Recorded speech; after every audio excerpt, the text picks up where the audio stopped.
Hi, my loves. Welcome back to the podcast. My name is Dheandra Nicolette. If you're new here, my love, welcome. I'm super excited to have you tuned in for your first ever episode of Manifest Daily. And of course, if you're an OG listener, y'all already know the vibes, okay? Hey girl, hey boy, hey. What's poppin', what's good? Welcome back to another episode of your fave. My loves, if you were listening to this one on Apple, Spotify, Deezer, Google Play, literally any of the streaming apps, because I know that at this point there are like a million of them. You also should know that this episode will be available on YouTube as well. I'm literally sitting here recording this one on video, sweating, literally melting like a bar of the finest chocolate, truly melting under these lights. So yeah, if you're looking for a little bit of like a visual stimulation, you want to see my face. Oh baby, not the phone going off. Excuse me, pardon. Let me put my phone on do not disturb, baby. Your girl is working. So my loves, today we're doing another version of the 5 reasons that you are not living your best life episode. So if you guys remember, I did this episode a while back. Actually, I did 2 versions of this. So the first one literally was 5 reasons that you are not living your best life. The second was 5 more reasons you're not living your best life. And I guess today it's going to be another 5 more reasons. Okay. I'm giving y'all all the reasons. Okay. That you're not, or you may not be living your best life. And I'm super excited for this episode because I know y'all really enjoyed this one. This is one of the top performers for the podcast. This one also does well on YouTube as well. So I know you guys like this episode. So hopefully you enjoy the reasons that I'm bringing today. And let me just preface this episode by saying I'm not trying to comfort your soul. Okay. I'm not trying to snatch you up. It might feel like that sometimes, but you know, it's all love, baby. It's tough love, but it's all love. So I want y'all to know that, period. So I'm super excited for us to get into it and get into the vibes. Okay, it's another Monday. I'm sitting here trying to figure out how the hell we are in August. Like, where, July? What was going on with her? She literally came in, she said, baby, I'm here to pick up my keys. I gotta go. Like, she was in and out. She was not trying to stay. She was not trying to have a drink. She was not trying to get a bottle of water. Baby girl was in and out. So we are in August now. I'm super excited though for like the holidays. I'm always excited for like fall and Christmas and stuff like that. Literally the other day I went on Bath and Body Works and I ordered some of my wallflowers. I think I've mentioned this a couple times, but my house stays smelling good, baby. Okay, every single room got a scent. Every single room got a whole vibe. And so I went on Bath and Body Works because I know it's that time of the year where they start to release like the fall scents, like the pumpkin pecan waffles, the pumpkin creme brulees, the apple ciders, the leaves. Oh, sweater weather? Oh, baby, don't get me started on sweater weather. That right there, staple fall scent. If you are not hip to sweater weather, I'm gonna need you to go to Bath and Body Works right now. Stop playing, okay? So literally, I stocked up on a bunch of my favorite scents, and I'm pretty sure they're in my mailbox right now. So I should probably go get those because the way we've been having like 100-degree days in Dallas, my little fragrances or whatever are probably sitting there melting in my mailbox. Like, it's really giving boiled type of weather, like truly warm. Yeah, just quite a whole thing. So my loves, let's go ahead and dive into this episode because I really want to chat with y'all about these reasons. So go ahead and grab your beverage of choice.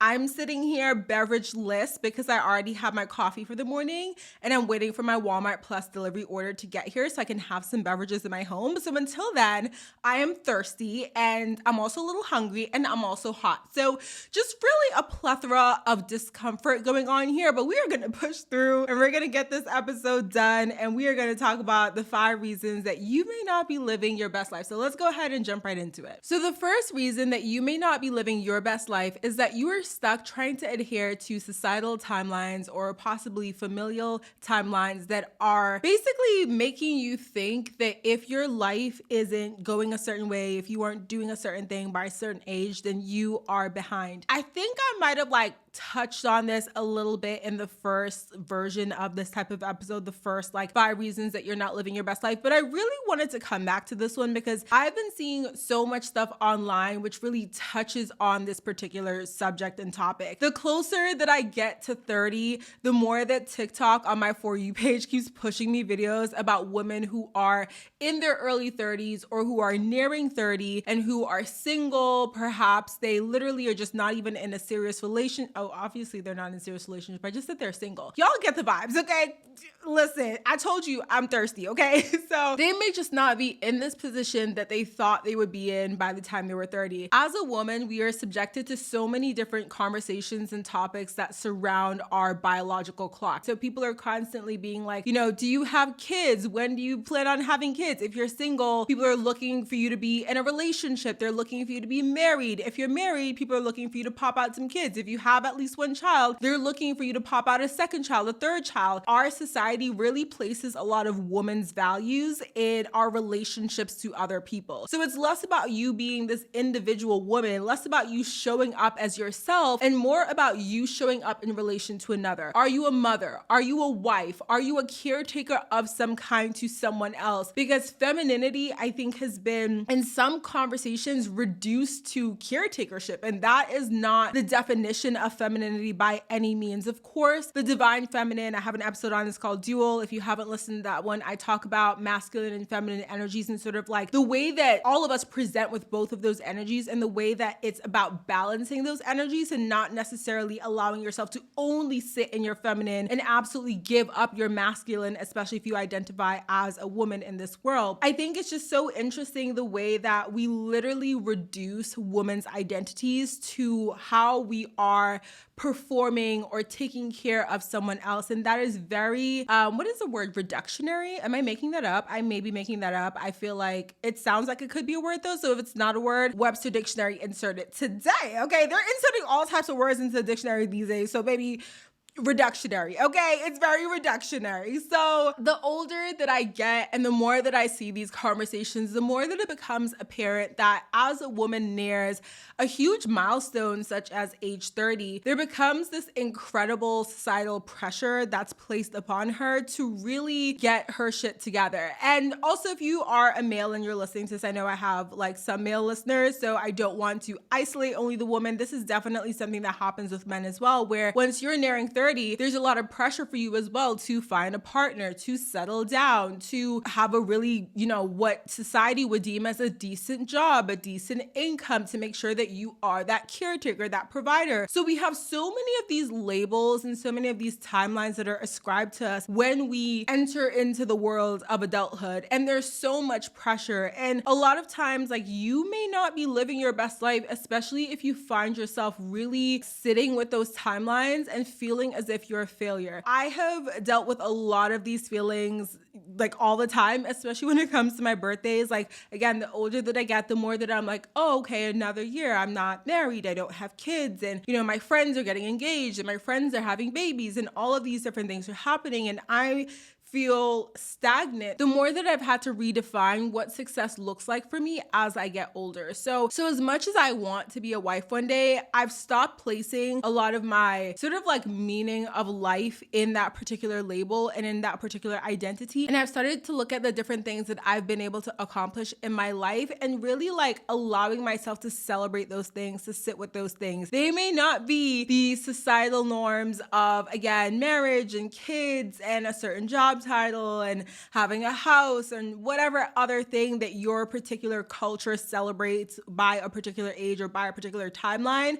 But I know that I'm looking at my life and I feel good about where I am. I feel proud about where I am. If I look back to where I was 2-3 years ago and I look at where I am now, I know that I've had a lot of tremendous growth within that time and I'm proud of that. Really sit with that and ask yourself, like, are there particular timelines or particular things that you are really stressed about, that you're putting a lot of pressure on yourself to do and achieve and be because of society? And if you want to be those things, like, again, like I said, I want to be a wife one day, but I've stopped placing so much emphasis in I need to be a wife by 30. Not all of that is within my control, right? There's another person involved in a marriage. This is not just a me thing. It doesn't have to do with like when I feel ready and when I want to settle down. It has to do with finding the right person for me that wants to settle down at the same time as me. And it's such a complex thing that it's really hard for me to say, okay, if I'm not married by the age of 30, I'm a failure, because Literally, those two things don't have to equal one another. So yeah, if you're placing a lot of pressure on yourself to achieve a certain thing by a timeline, ask yourself, is that your timeline, or is that society's timeline? Is that your family's timeline? Or is that a timeline that you created because of society or your family? And really sit with that and just know that if you don't achieve certain things, certain milestones by a certain age, it does not mean that you're a failure. As long as you're working towards that, as long as you are in the right mindset, the positive mindset, it will happen, it will come, especially again, if you're working towards it and you really want it. But it's okay if it doesn't happen on a particular timeline. And there may be a reason that that thing hasn't unfolded and happened for you just yet. And it might be because there's something better in store, something that is gonna happen before that, or it's gonna unfold in a certain way that you may not imagine that it could, but it might be the most absolute beautiful way that it unfolds in your life. So the second reason that you may not be living your best life is that you are trying to do things always for the sake of achieving a specific goal and not for the sake of enjoying life. Now, I've talked about this so many times before, but life is meant to be lived and enjoyed. There are lessons that we're learning. Yes, we're going to face challenges. Yes, there are going to be hard times, but there are also going to be so many moments for the good times. We literally do not know when it's going to be our time to pass from this life, right? You could live until you're 75. You could live until you're 35.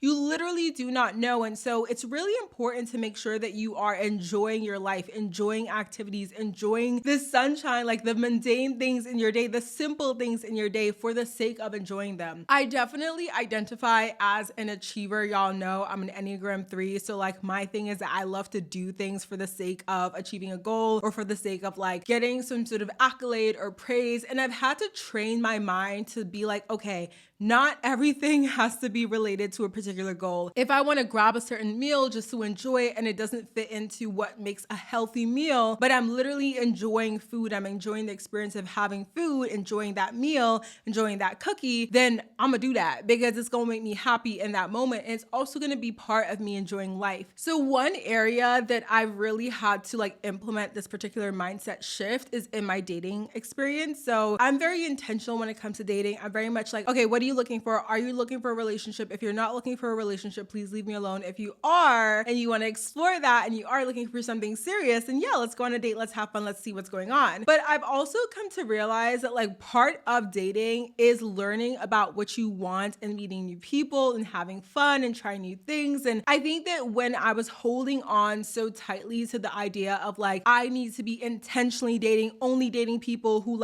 really only say upfront that they want a serious relationship, it was in some ways holding me back from learning about myself through dating experiences. That's not to say that I am not intentionally dating and I'm not upfront about my intentions and I'm not upfront about my goal, but that's to say that I'm a little bit more open about the way that I date and more open about the ways that I interact with men, because I also realize that there are some experiences where you might meet someone at a bar, y'all might have a beautiful conversation, it might bring you lots of laughs, lots of joy in that moment, but maybe that's not your person. But that doesn't mean that you can't enjoy that moment with that person. You can't enjoy that conversation, because that conversation, that moment of joy may spark something for you, may spark something for the other person, or maybe it literally sparks nothing at all except for the joy in that moment. And that in and of itself is worth that conversation. So it's almost like we have to stop placing so much, weight and heaviness into all of our actions and really realize that sometimes our actions are literally just meant to be done or worked through for the sake of joy in that moment. I don't know, I feel in me saying that and in me really committing to just kind of enjoying my life and being a little bit more lighthearted about things, I've been able to live a much more happier life. Yes, I still have goals. Yes, I still have things that I want to do. Yes, I'm still very intentional about my goals and the actions that I do take and the consistency and the certain the different routines that I commit myself to. But at the same time, I'm allowing myself to really be open and enjoy certain things for the sake of enjoying them versus being oh my God, every single thing has to fit into the bucket of contributing to one of my goals. So another reason that you may not be living your best life is that you are telling yourself you're going to be happy when X thing manifests. And you're essentially allowing yourself to live in the future versus living in the present. Now, this is a very fine line to walk, right? Because when we're talking about manifestation and when we're talking about desire and when we're talking about calling certain things into our life, it is important to hold hold that vision, to know what you want, to be intentional about that, to take that inspired action, to allow yourself to like really feel as if you are already in that moment where you have that thing, because you are in a parallel reality. Like you already have that thing. It's already yours. And so it's about allowing yourself to really sit with that and feel as if it's in your current reality, so that it brings you closer to having it in your current reality. However, because it is a fine line to walk, it can be really easy to get into a space where you are constantly thinking about that future, constantly thinking about the thing that you don't have, and feeling like I can't enjoy my life right now because I don't have that thing. Whether it be the house, the car, the relationship, whatever it is that you're manifesting. Like there's so many things. I mean, we're all so different and we're all calling in different things, but whatever it is that you are currently calling in, if you are always sitting in a space where you do not feel content with your current life, and you feel as if you won't be 100% happy, you won't ever experience 100% joy until you have that thing, you are constantly going to be chasing something, because the minute that you have that thing, the minute that you manifest that, you're going to be looking towards the next thing. Okay, well, I have $1 million now. I want $1 million more. So now you're on this hamster wheel where you're constantly chasing something in order to feel as if you have a reason to be fulfilled, versus really understanding and realizing that in this moment, you have everything that you need to feel fulfilled. In order for us to really manifest in like a very magnetic way, we do have to feel grateful for where we are now. And I know it can be hard depending on what your circumstances are for you to feel grateful, especially if like you may not like your living situation, you may not like your relationship, you may not like your job, you may not even like the relationship that you have with yourself. But it is important to find those pockets of positivity and find the things that you are grateful for, because at some point in time, there is something in your reality that you are experiencing right now that you once were calling in. So what is that, and how can you feel that gratitude for that thing in this current moment? Because if you're always sitting with the thought of like, I won't be happy until I have that thing, then again, you're always going to be chasing something, and you're never going to fully feel satisfied. You're never going to appreciate fully where you are now. And it's going to hinder your ability to call things in a more magnetic way. So the fourth reason that you may not be living your best life is because you are convinced that all of your best moments have to be spent with other people, and you don't really enjoy spending time by yourself. Now, let me just say this, okay? We are social creatures, okay? I identify as pretty much an introvert, and that doesn't mean that I have no social skills. I don't know how and when and why we have started to equate introversion with like lack of social skills, because that's absolutely not the case. Like when I go out and chat with people, like they think I'm extroverted. I can chat anyone up. I love having conversations with random people. Like I'm very extroverted in the sense that like I can talk to anyone and I don't mind having conversations with anyone. But what introversion really means is that at the end of the day, after spending time with people, after going to a party, after going to a cookout, after going to dinner, after meeting a friend for coffee or drinks, I have to come home and like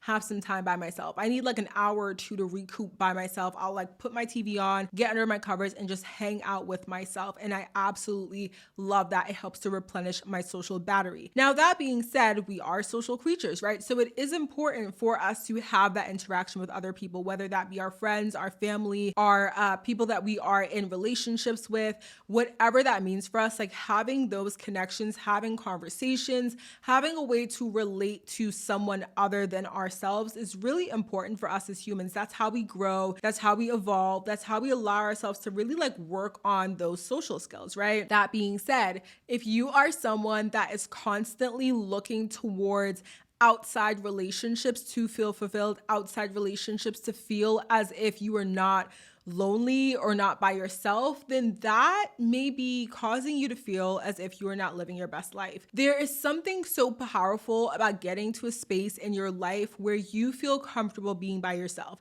This doesn't mean that you got to hang out with yourself all the time. This doesn't mean that you got to become a recluse and like hole up in your house and like never see anyone for weeks. This simply means that if there's something that you want to do or experience and none of your friends and family can do it with you, that you would feel comfortable doing it by yourself. I feel like when we are comfortable hanging out by ourselves, we are comfortable like doing certain things. We're comfortable taking certain leaps, experiencing certain things, and knowing that if we go there by ourselves, if we do those things by ourselves, we will be okay. It's going to be a beautiful experience. We don't need an other to complete us, but but we want to include others in our lives and we choose to include others in our lives. This is also really powerful because when you are able to be by yourself and when you're comfortable being by yourself, you really stop settling for like underwhelming relationships in your life. Now, quality over quantity is what I always say. I'd rather have a couple of really close friends who are quality friends, quality friendships than having a bunch of different friends where I don't particularly connect deeply with anyone. When you are comfortable being by yourself, again, you just stop settling for lackluster relationships. You're more likely to leave the friendships behind, leave the relationships behind, maybe even leave some of the family ties behind when they are not allowing you to really grow and evolve in the way that you want to. Instead of you holding on, grasping on for dear life, trying to change people because you are so afraid of being by yourself. You're so afraid of having to go to dinner by yourself. You're so afraid of having to go to the movies by yourself. You're so afraid that if you don't have that person in your life, you will have to start being a bit more independent. So it is this balance, right? Because again, we are social creatures. We want to have those relationships, those interpersonal relationships with other people. However, we also have to realize the power in being able to be comfortable by ourselves. And if that is something that you're struggling with, I have a couple different episodes on that, and I have a couple more that I'm going to be doing in the month of October, talking about taking yourself on solo dates, whether you are in a relationship or not, but just taking yourself out, how to really treat yourself and how to get comfortable with doing certain things by yourself. I still struggle with some of these things, okay? I struggle specifically with doing certain things by myself when the area that I'm going to is super crowded, because I don't know why, even though we know no one really cares about what we're doing or whatever, it still feels a little awkward to kind of do certain things by myself in crowded areas and settings. However, I am working on it and I'm going to do an episode on that soon so you guys can work on that as well. And going back to the relationship topic, this is the last one. This is the fifth reason that you may not be living your best life. And that is that you are hanging around people that don't inspire you or uplift you. There's literally a quote about this, and y'all know I butcher these quotes all the time, so I don't even know what the actual quote is, but it talks about how the 5 people that you surround yourself with, or the 5 people that you spend most of your time with, they're a reflection of you. They're a reflection of how you are showing up in the world. Have you ever noticed that when you hang out with a friend a ton, y'all start to take on the same mannerisms? Y'all may start to say the same type of things, or you might start to act the same way, or use the same hand gestures. You kind of start to mimic one another naturally. And that's something that happens when we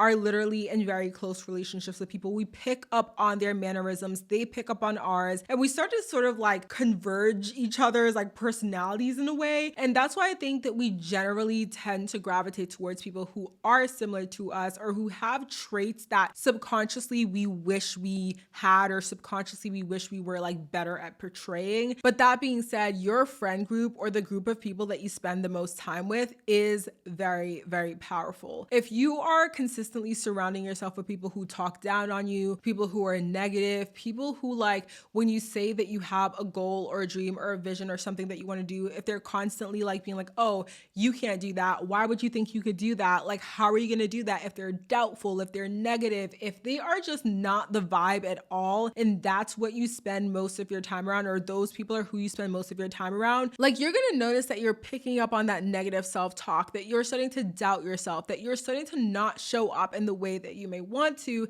simply because the relationships around you aren't nurturing your growth. They aren't nurturing your evolution. And I think it's tough, because especially when it's our family, because that's a really hard one. A lot of times this can come from family, or if we have been friends with someone for a really long time. So say y'all met in elementary school or middle school and you grew up together, and as you grew up, they've been your staple friend. Y'all have been friends for forever, but you're noticing that they're so negative and they're just not the vibe at all. It can be really hard for you to be okay, in order for me to really nurture myself and nurture my growth and really do the best that I can do in life, I need to limit the access that these people have to me, or I need to limit the amount of time that I spend with these people, because I notice that when I spend more time with these people, I start to have that negative self-talk. I start to doubt myself. I start to bring that energy into my life. It really is kind of tough, and obviously everyone's situation is going to differ, but I'm very much cut those people off if you need to. And I know that may sound harsh, and some people may say that sounds cold. And I don't mean just like cutting them off out of nowhere and not giving them any sort of like indication as to like what's going on.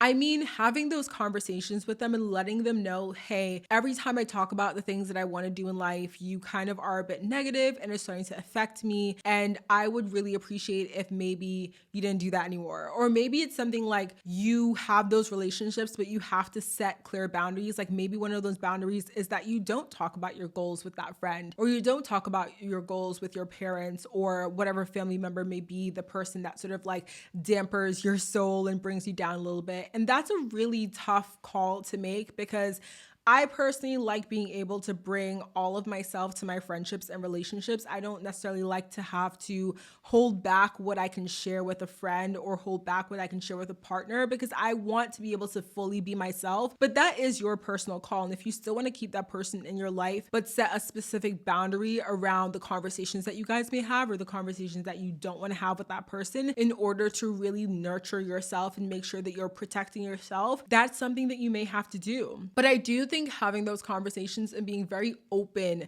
with people about how you're feeling is important. If we just are sitting around here feeling a certain type of way and not communicating that to people in our lives, it's not very helpful. People can't read our minds. As much as you may think, oh, I'm not, I'm acting a little bit different. Like they should notice, if they really know me, they should notice that I'm not as talkative, or they should notice that I'm not doing X, Y, and Z. They may notice, but then they may start making up stories and telling themselves something about why you are behaving the way you are. We literally need to communicate what is going on. You need to communicate your needs, your boundaries. You need to communicate these things to people in your life in order to maintain healthy relationships. But like I said, if it's a situation where you have communicated multiple times, they're not changing your behavior, it is really just dampening your soul, bringing you down. You're noticing that every time you leave hanging out with that person, that you are just super tired, you have no energy, they're literally sucking the life out of you, then it may be time to evaluate cutting that friendship or relationship off, or at least like putting yourself at a very specific distance where you're not having as many interactions with that person. I have just noticed that whenever I do see those types of patterns in my life with certain people and I communicate and things don't change